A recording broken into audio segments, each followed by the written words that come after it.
ค่ะตอนเหลียวก็ห้องก็มามีไว้ตีทะเลไออย่างไรบ้างเนี่ยทะเลเทมเลยค่ะว่ะฟ้าใสทะเลค่ะว่ะกว้างขนาดตีถ่ายรูปก็นำอยากตีเลนก็นำเย็นดีอยู่บนก็มี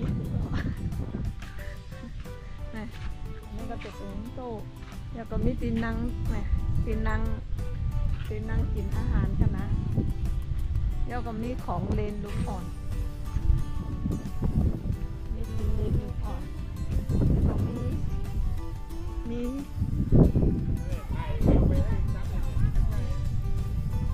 ีตีถ่ายรูปตีนังถ่ายรูป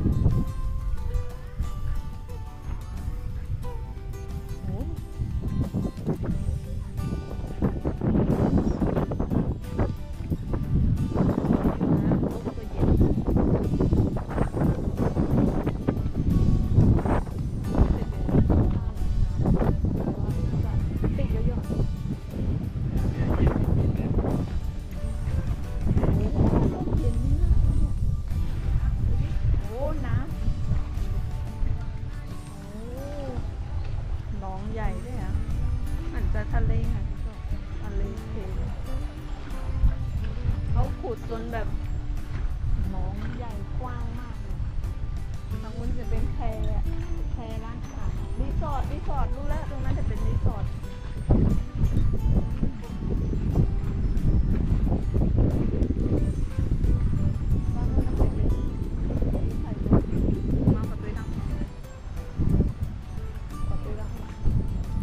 ตัวกันในแท้น่าจะเป็นแบบ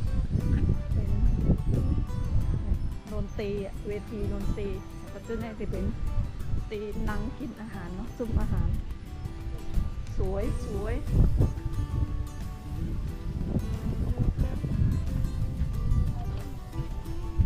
เดี๋ยวโทรศัพท์ถ่ายให้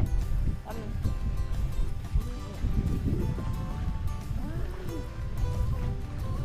แบบมันมืดอ่ะ